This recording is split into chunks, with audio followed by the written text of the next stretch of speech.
Você acredita que o inferno ele é real ou fictício? Bom, a sua opinião em nada vai mudar o que está registrado na palavra de Deus, nas santas escrituras, na Bíblia Sagrada. Nem a minha opinião e nem a sua opinião vai mudar o que está registrado na palavra de Deus.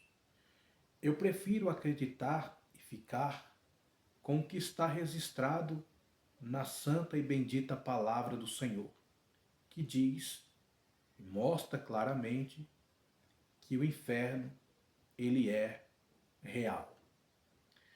Para falar sobre a realidade do inferno, Jesus vai usar dois personagens que está registrado no Evangelho segundo escreveu São Lucas, no capítulo 16, a partir do verso 19, Jesus vai fazer uso desses dois personagens para deixar bem claro a existência do inferno.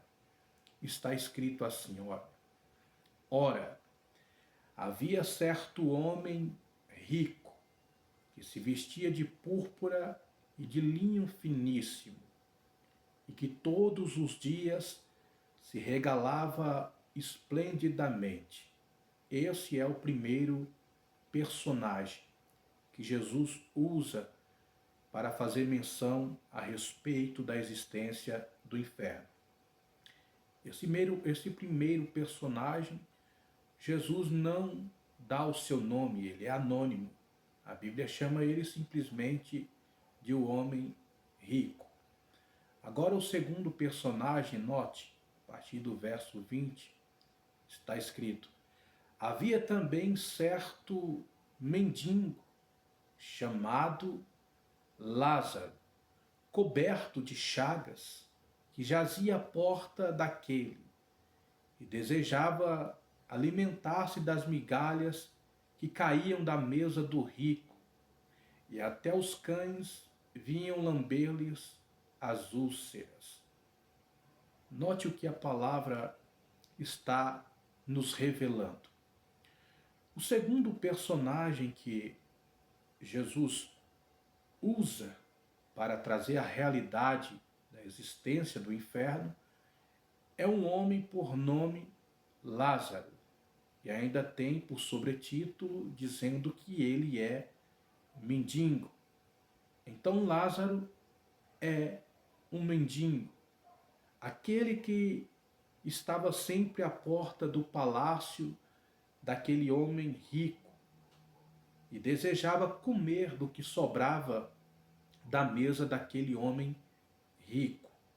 E como se não bastasse, a Bíblia nos informa que aquele homem por nome Lázaro, e que era mendigo, também carregava consigo úlceras, e que até os cães vinham lamber as suas úlceras. Pois bem, prosseguindo, a Bíblia vai nos dizer que, fatalmente, chegou um dia em que os dois vieram a morrer. A Bíblia não informa se os dois morreram no mesmo dia ou não, ou se houve um período entre a morte de um e outro. Mas fato é que os dois morreram. Olha, o verso 22 está registrado assim: e aconteceu morrer o mendigo e ser levado pelos anjos para o seio de Abraão. Morreu também o rico e foi sepultado. Note, a Bíblia diz então que primeiro morre Lázaro, mendigo, e que quando ele morre, ele é levado para um lugar de descanso. O seio de Abraão significa um lugar de descanso. E que também morre o rico. O rico, por sua vez, quando ele morre, ele é sepultado. Percebe-se então que o corpo de Lázaro nem sequer foi sepultado. Apenas o corpo do rico foi sepultado. O verso 23 vai nos declarar algo surpreendente sobre a morte do rico. Olha, verso 23 está escrito: no inferno, estando em tormento, levantou os olhos e viu ao longe a Abraão e Lázaro no seu seio. Olha a surpresa que aquele homem rico teve. Ele morreu, foi sepultado, mas estava consciente. A sua consciência estava completamente ativa. E quando ele desperta, a Bíblia vai dizer que ele se encontra no inferno, lugar de tormento e de suplício eterno. Lugar esse em que o próprio Jesus vai afirmar que o verme, ele não morre e que a cicatriz, ela não cura. E que a Bíblia deixa bem claro que a pessoa vai estar em sã consciência no inferno.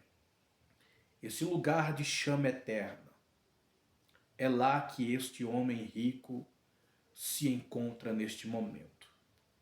E quando ele percebe que está neste lugar de tormento, a Bíblia vai dizer que ele então, ele clama. Olha o verso 24. Então, clamando, o rico disse: Pai Abraão, tem misericórdia de mim e manda Lázaro que molhe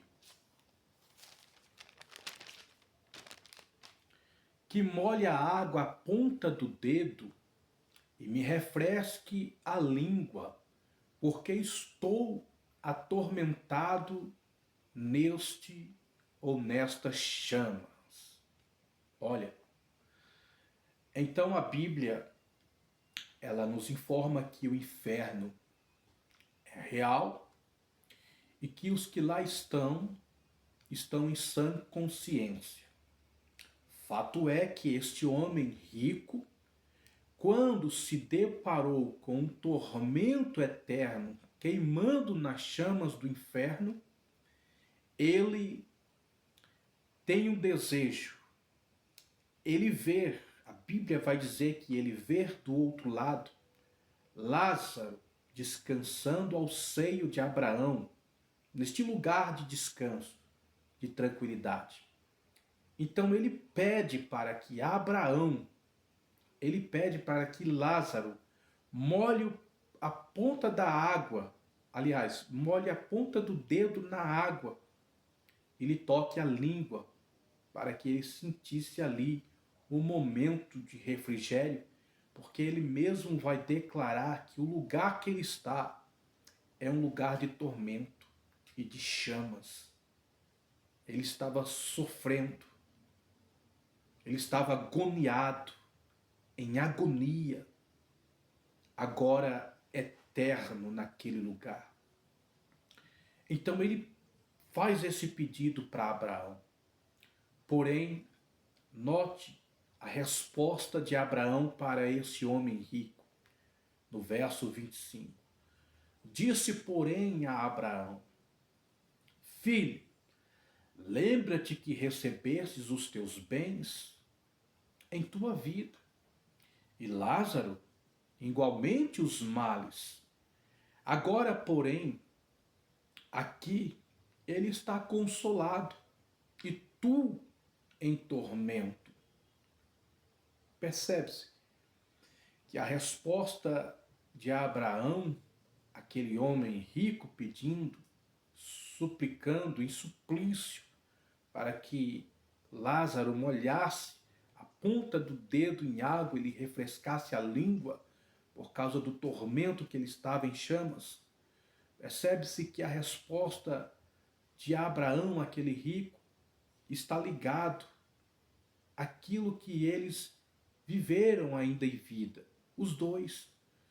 Abraão vai dizer que vai trazer a memória daquele rico, dizendo: lembra-te que quando você em vida desfrutou dos seus bens. No entanto, Lázaro, ele viveu momentos ruins em vida. Mas você está agora em tormento e Lázaro está aqui em descanso. Vale a pena ressaltar que quando Jesus está fazendo uso desses dois personagens, ele está falando sobre aqueles que obedecem à palavra de Deus, que está prefigurado na pessoa de Lázaro, e aqueles que não dão crédito à palavra de Deus, não ouvem e nem obedecem à palavra de Deus, que está prefigurado na pessoa do homem rico. Agora, vamos adiante. Vamos ver a continuidade da resposta de Abraão para aquele homem rico. No verso 26. E além de tudo, está posto um grande abismo entre nós e vós.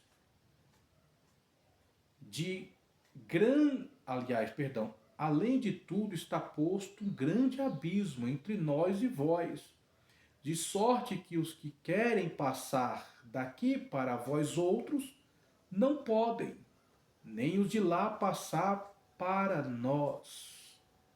Verso 27.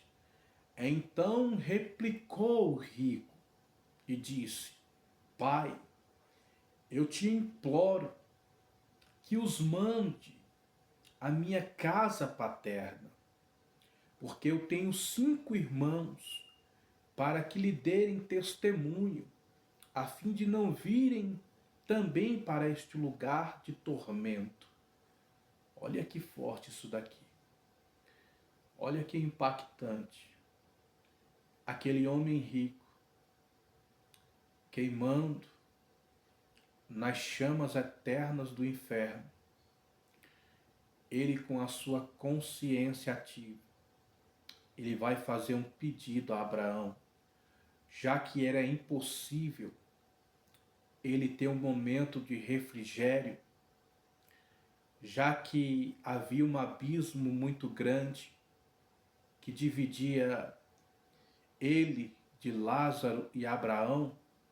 Então ele vai fazer um pedido para Abraão, dizendo para que Abraão mandasse Lázaro ressuscitado aos seus irmãos e pregasse para eles, evangelizasse a eles e testemunhasse para eles a respeito da existência do inferno, para que eles não fossem para lá também, aonde o rico estava em tormento, nas chamas eternas do inferno. A Bíblia diz que ele pede, ele suplica este favor a Abraão, porque ele tem 5 irmãos. Ele não deseja que os irmãos também vão para o mesmo lugar que ele está. E aí no verso 29, Abraão vai responder a este homem dizendo assim: Respondeu Abraão: eles têm Moisés e os profetas, ouçam-nos. Verso 30. Mas ele insistiu: não, pai Abraão, se alguém dentre os mortos for ter com eles, arrepender-se-ão. E é aqui aonde você vai entender a importância da pregação do Evangelho, a importância, a eficácia do poder da palavra de Deus. É nesse desfecho que você vai entender o porquê o rico foi parar neste lugar de tormento chamado o inferno. a negligência da palavra de Deus. Ele rejeitava a palavra de Deus. Note que Abraão vai responder assim para ele, quando ele pede para que envie alguém dentre os mortos para testemunhar sobre o lugar que ele está. Abraão então vai responder e vai dizer: eles têm Moisés e os profetas. O que isso quer dizer?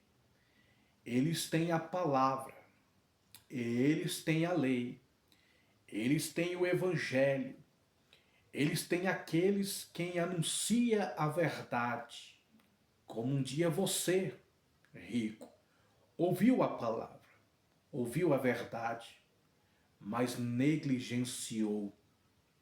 Você não deu crédito à palavra de Deus. Você viveu de qualquer maneira, de qualquer jeito, nos seus deleitos e pecados. Você viveu de qualquer maneira, como se não houvesse o céu e muito menos o inferno. Você viveu o pecado. Você viveu o que queria. Então agora não tem mais solução para você. Então, a moral da palavra para nós é: vamos dar crédito à palavra de Deus. Porque a palavra de Deus é a única que pode nos livrar do sofrimento eterno, que é o inferno.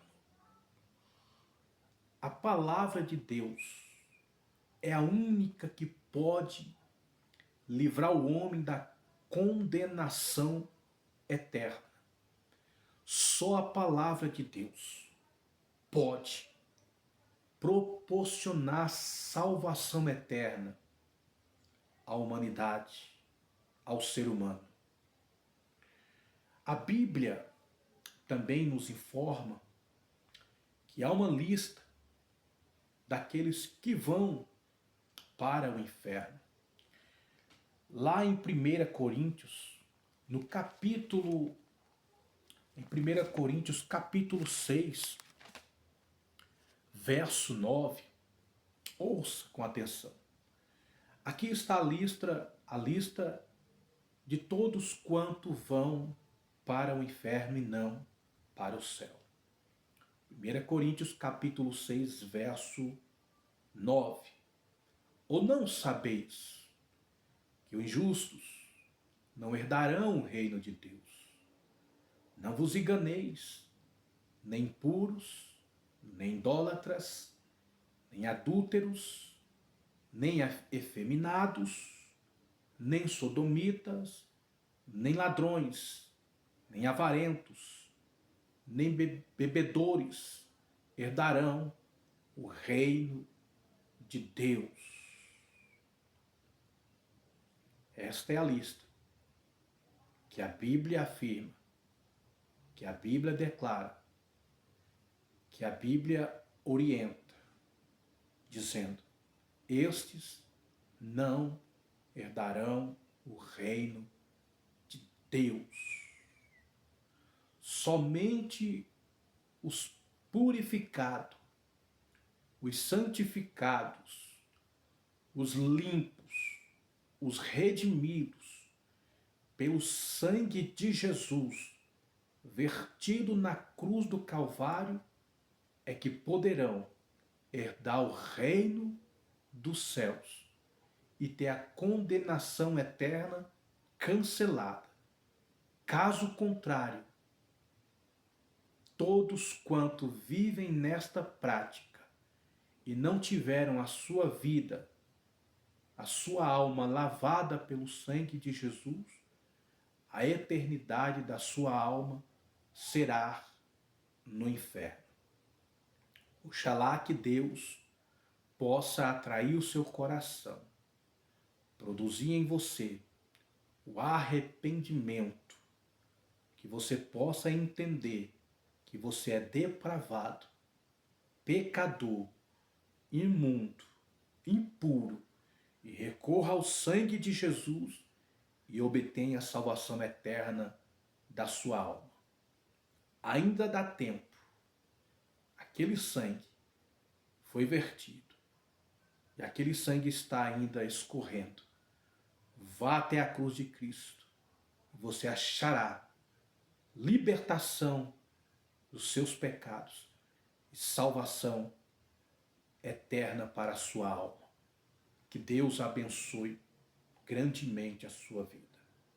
Forte abraço. Fique na paz do Senhor Jesus Cristo.